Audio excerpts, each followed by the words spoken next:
This week's topic is decision making, big decisions. Neuroscientists use a wonderful analogy to describe the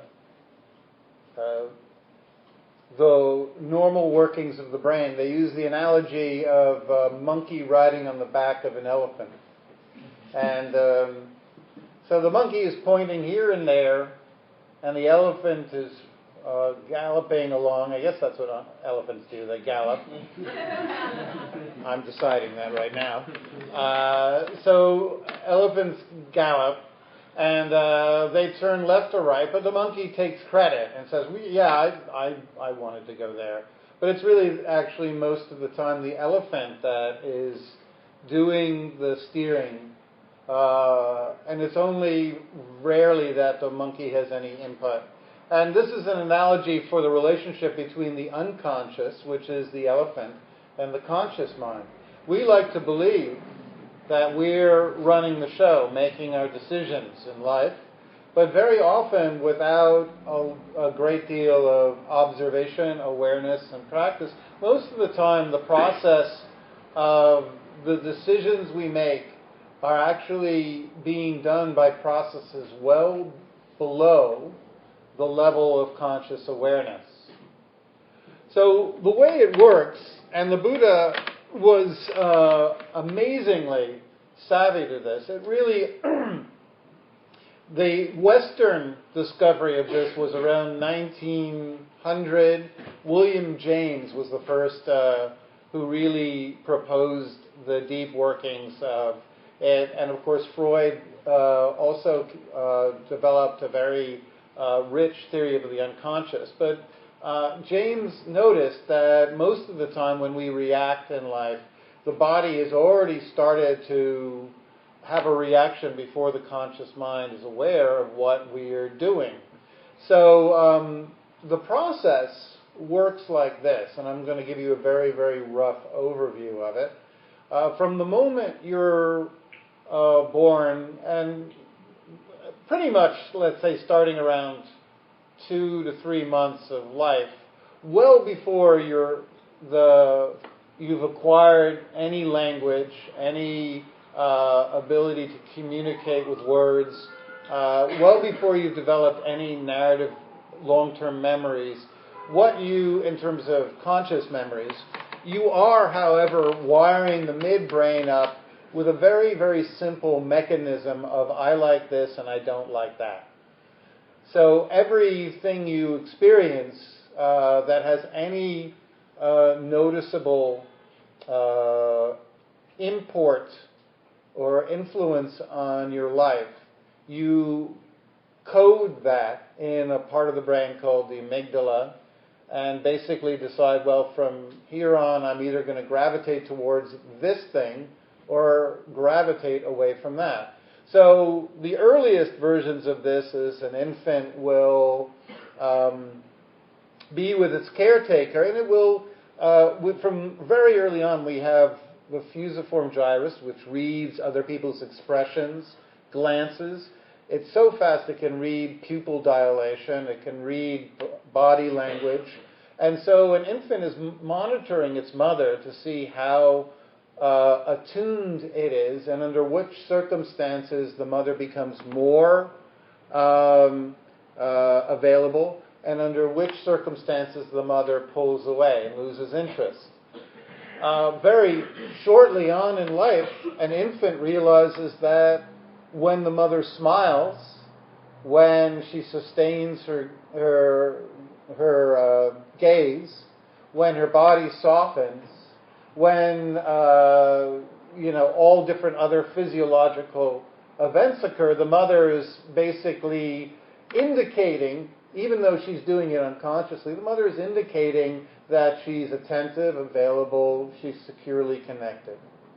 When the infant, though, notices that the mother's pupils are dilating, looking away, the mother's body is contracting backwards, the shoulders are becoming locked, or, a frown on the face, then very often the mother will pull away after that. Perhaps it could be something that the child has done, or it could simply be an external interruption, a phone ringing, somebody calling their attention, but that the child very quickly learns to discern what are the signals that is associated with abandonment, disappearance of the caretaker. And so later on in life, when you're an adult and you meet somebody and they smile, they sustain their glance with you, they soften their body, you unconsciously associate this with those earliest experiences.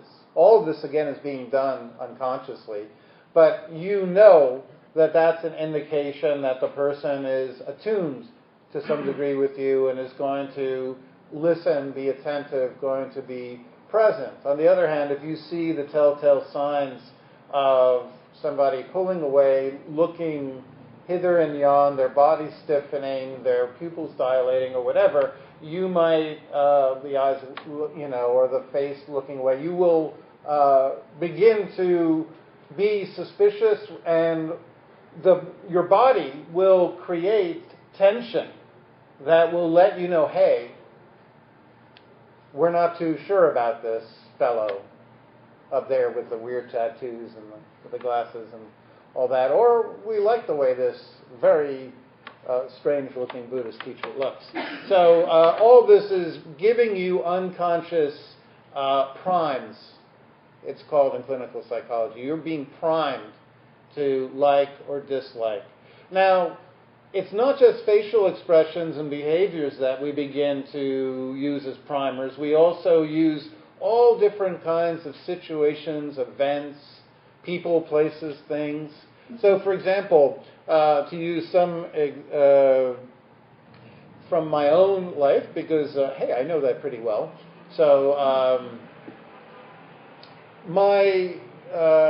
for most of my life, I've had a very strong visceral dislike of sailing boats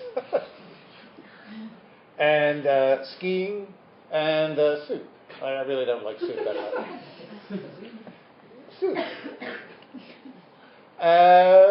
And my conscious mind, and this is very important to note, the conscious mind comes up with justifications for these negative associations as it does for positive associations.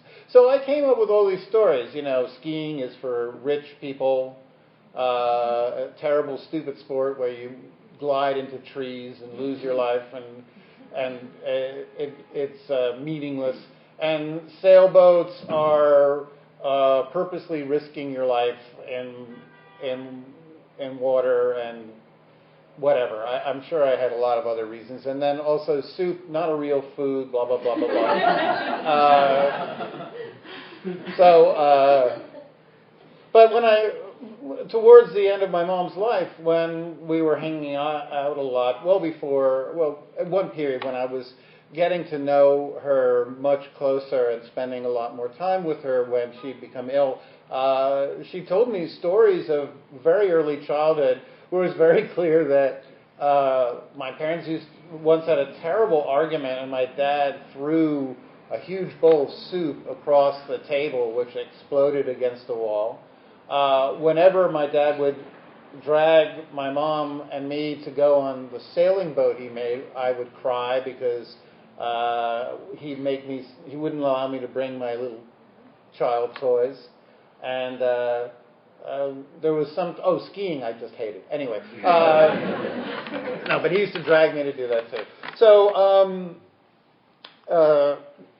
and they were Russian, and they were always, the funny thing is my dad really couldn't afford any of these things, the skiing or the boats. They were immigrants, not particularly well, but they really so wanted to be American, and they always chased after the trappings of success. And so it was very thrilling for them when I became a Buddhist teacher. But anyway,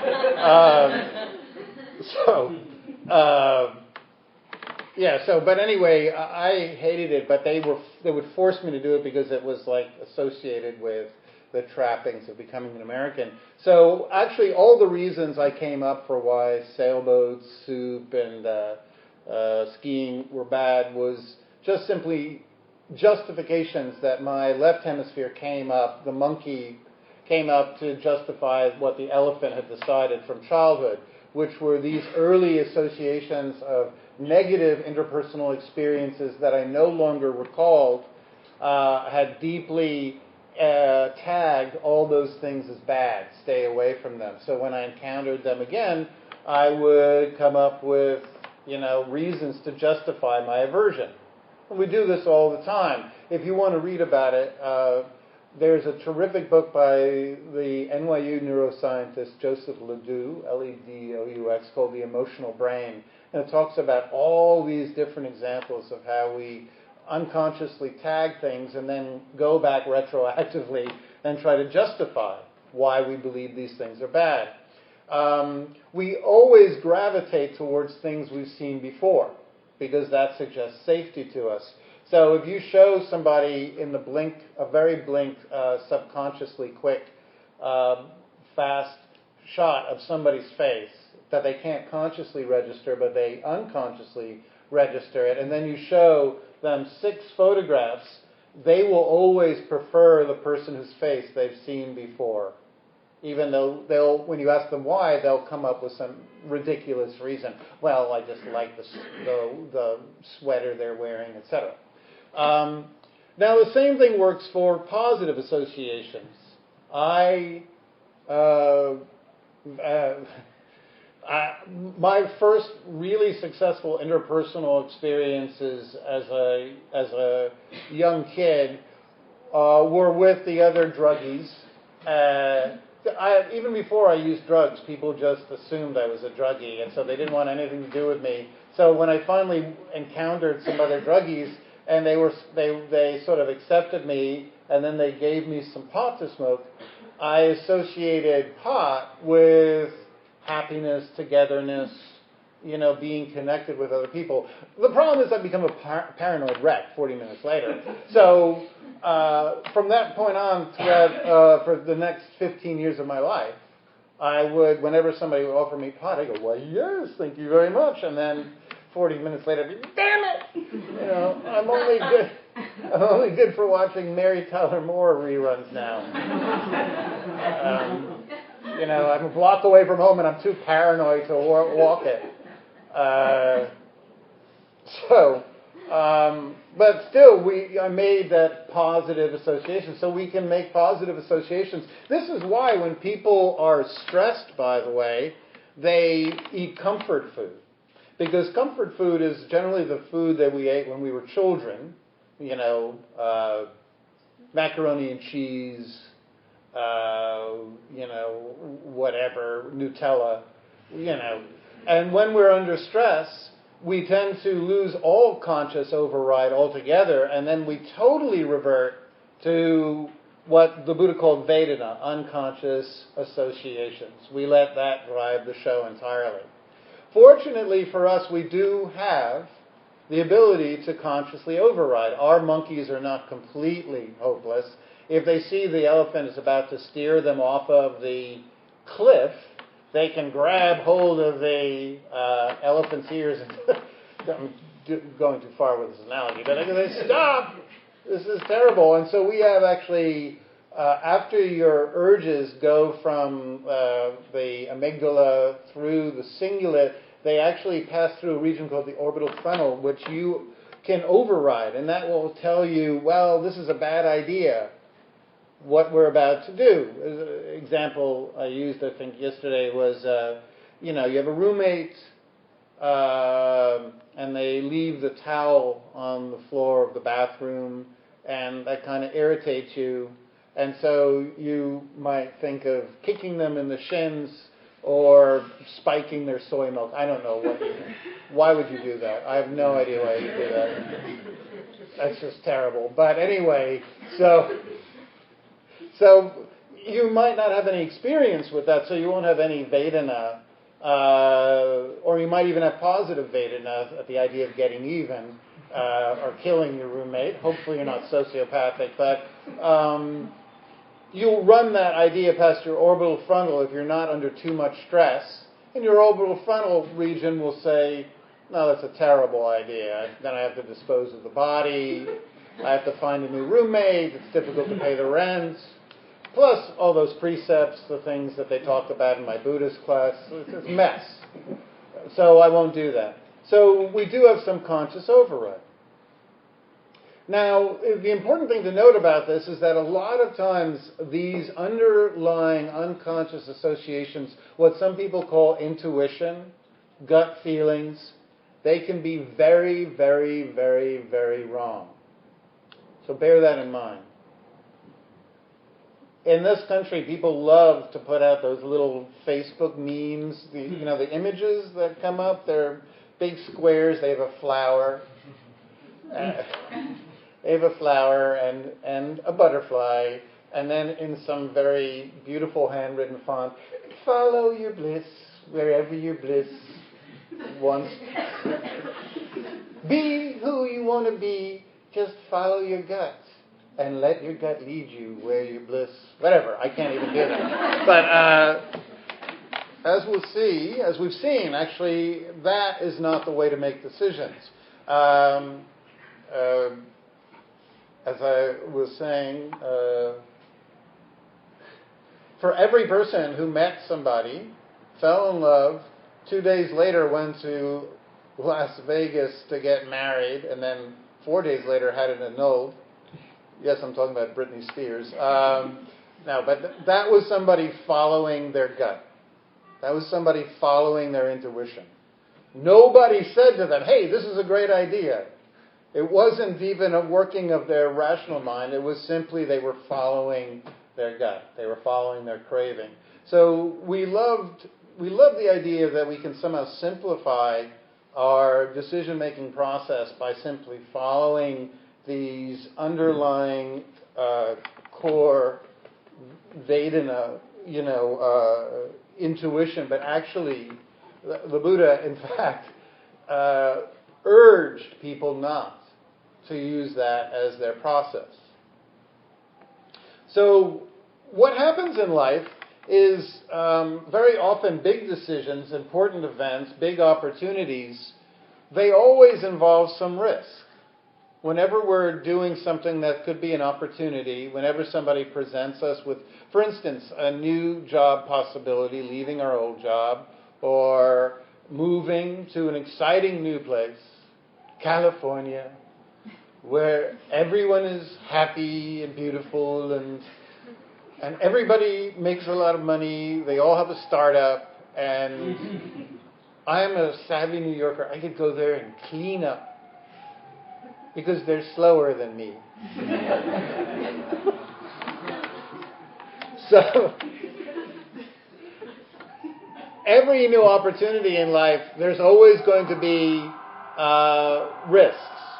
And so you will always trigger two mechanisms, the positive and the negative Vedana. The positive, opportunity, this could be really good for me, this could be towards my advantage, this could be finally I could have my day in the sun, never suffer again.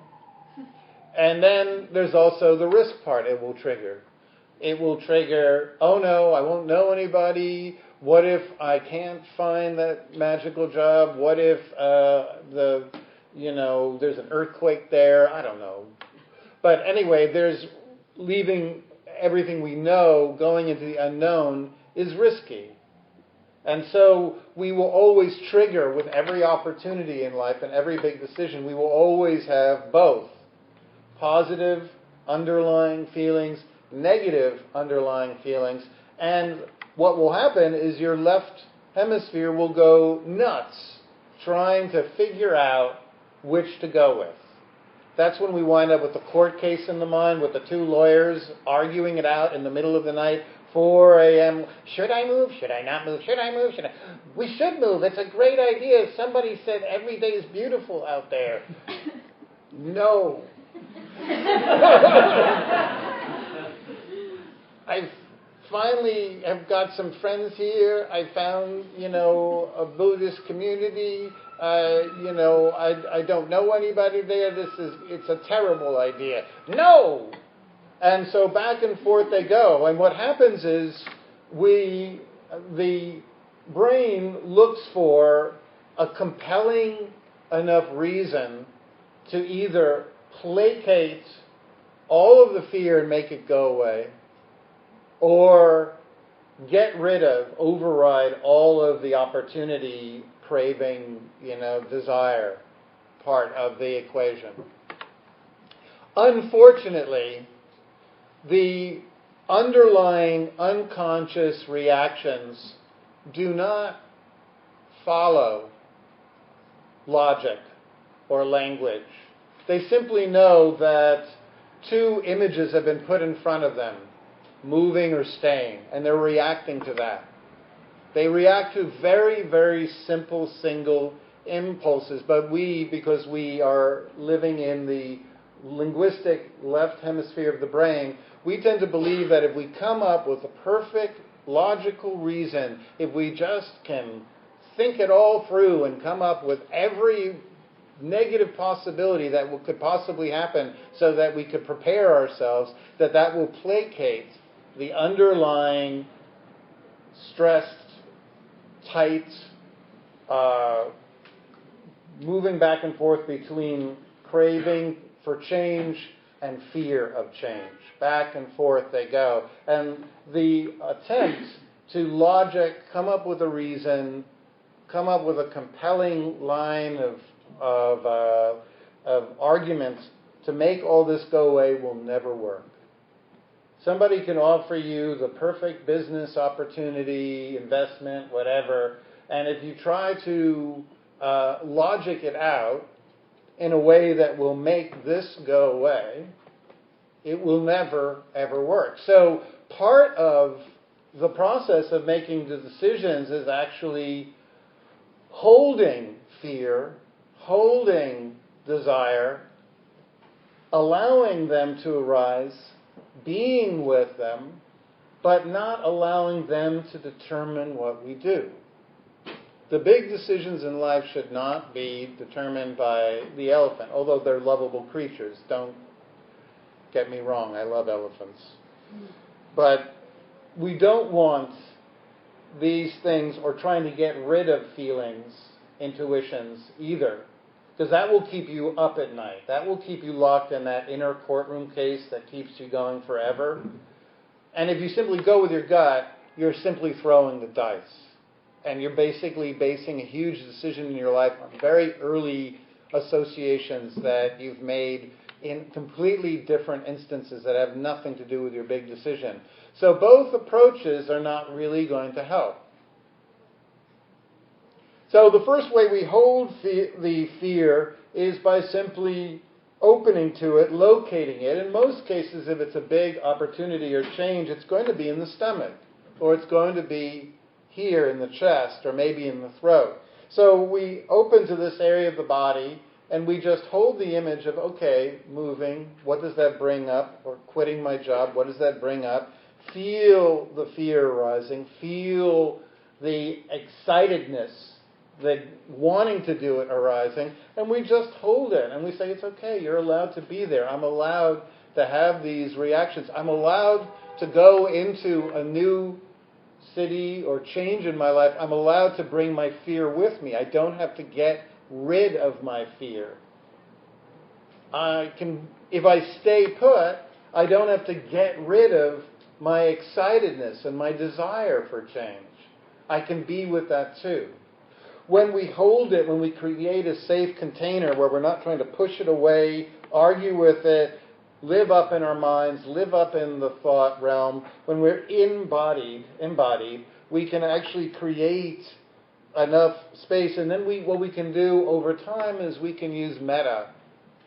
I'll be there. I'll take care of you. It'll be all right. I won't abandon you. This is not forever. We can change our minds. This is something we're going to explore, and we can hold it. The longer we hold it, and the more we greet it with a calm breath and metta, reassuring, the words really don't do the trick. It's the kind quality of mind that will relax, basically, the underlying feelings. And then, eventually, they begin to subside enough that they won't be driving or pushing us back and forward, back and forward. It's also useful, number two, first is holding the fear and holding the activated state in the body. The second is to really investigate the glow that the craving mind can invest in things. Before you have one of these things, it fucking glows. You look at it in the window. Oh, fuck, look at that thing. That's fucking beautiful. Holy shit. If I had one of those things, I would never, ever have to suffer again. I'd be completely attuned. I would know what's going on everywhere all the time. My life would be so much better. This is the thing I've been waiting for. And then you get it, and you're like, oh, it's one of these things. Oh, okay. And the glow's gone away. It's craving that gives the glow to things, not the things themselves. Craving makes things glow. Desire makes things seem special. When you're not in a relationship, you want to be in a relationship, the person you're on the date with who's kind of nice looks amazing. They're glowing with possibility. But then 3 months later, you're like, oh, it's one of those people. Well, I'm humoring myself. All right. So anyway, craving makes things glow, and it's important to begin to really peel away just all the stuff we add in to decisions. Oh, if I move to San Francisco, I'll never have to worry about work. Everybody makes money. I'm sure I'll find a nice place by the bay. All that shit we don't know. The only thing we know for sure if we move to San Francisco is we won't be fucking in a New York winter again. But that's it. That's the only thing we know. It's simply moving to another city. Everybody, when they hate their job, immediately goes into and understandably, but they go, fuck this. I'm going to get a degree. What are you going to get a degree in? I don't know. I'm going to get a degree. I know. I'm just tired of this shit. Tired of these people I'm working with. I'm going to get a degree. And a degree because I want to do the degree. And that's fine. Get a degree. That's beautiful. But when we add onto the degree, this means I'll always get to do the thing I love. I'll never have to struggle. I'll never be with difficult people again where I work. Good fucking luck. None of that comes along with a degree. What comes along with a degree, you get to spend a couple of years studying stuff that you like, and then you wind up $100,000 in the hole.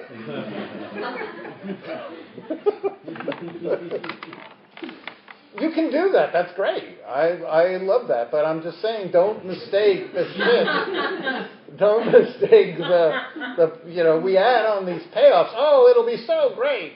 I'll get that degree in Reiki, and that'll be it.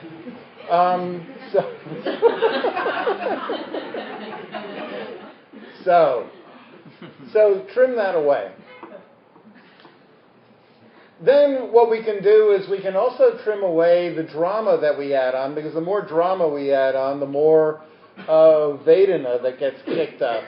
So, very often when we want to leave our job to do something else, but the fact we might have to take a pay cut, or we might have to live somewhere that's not as fun, or whatever, we might dramatize it. Oh no. And during these times, it's really helpful to reflect on the Buddha. The Buddha lived in a castle.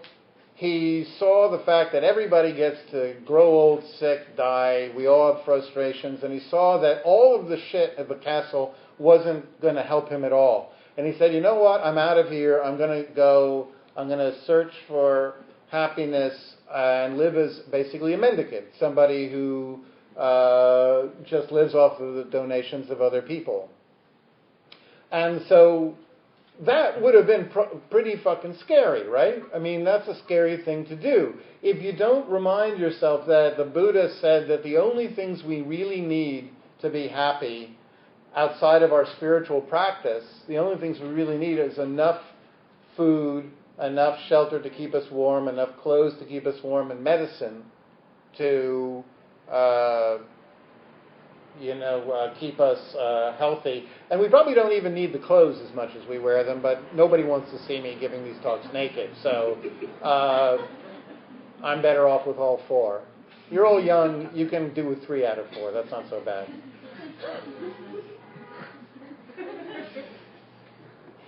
All right. So bear that in mind. That can make a lot of these decisions seem much less important. There's much less on the line. Reflecting on the impermanence, how in the past, how big decisions that we feared earlier in life passed very quickly, or weren't the big solves or disasters that we thought they might be. These are good reflections. Now, when it also, of course, it's really important to have people in your life that are what the Buddha called Kalyanamitta, which means not people who agree with everything, who say yes to everything, nor people who are just naysayers who always go with a safe solution. In my case, it was my mother. What we need is somebody who is both enthusiastic but willing at the same time to tell us when we have a shitty idea. And be willing to burst the bubble. We need those people. We need those wise spiritual people to be in our life, to be willing to say, yeah, this is not a good idea. People use other people as emotion regulation tools. If we don't have that available, we can very easily become over fearful or over enthusiastic in the decision-making processes. So, if we've done all the steps I've told you so far, we've held the fear and the excitation and given it a safe container. We've stripped away the unrealistic promises that change might bring in our life. We've run it by people, and we've also stripped away all the stories of all the things we need to have in our life to be happy. No, we don't all need a condo or whatever. So what then is left is 2 very, very useful tools that I find.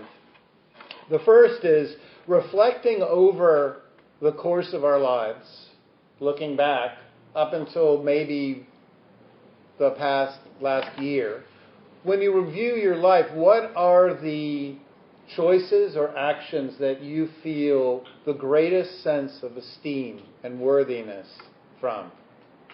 Learn from your own life. Don't learn from other people's lives. For some people, the thing that brought them the most sense of worthiness would be connecting with other people, doing service, being helpful, changing other people's lives positively. And so those people should make a decision in line with that. What brings them closer to that? Other people, though, are most proud of the times where they were creative, self-expressive, took a risk and stood up on a stage, or painted a painting, or wrote a book, or did something that allowed their voice to be heard by others. And so those people should not do the service, nor should the people who enjoyed the service try to do the creative. We have to find from our own lives, be our own teachers in terms of what brings us the greatest sense of inner worthiness, inner esteem. Don't, follow what I do, or as the Buddha said, don't believe what people tell you. See for yourself in your own reflections on your own life. What was it the time, like Jesse, you spent a year kicking around in Thailand. Well, the rest of us were in a miserable fucking winter. Bastard. He spent a year. I still want to buy the book to figure out how the fuck he did it. The guy, how he does these things. He spent a year just wandering around Southeast Asia. Fucking beautiful. Right? I bet when you look back now, you feel better about that than a lot of other things, a lot of other choices. So that's a decision we bear in mind. Now, the other approach is get a journal. Always a good idea to have a journal. And then write out every compelling reason to do it one morning without any editing at all.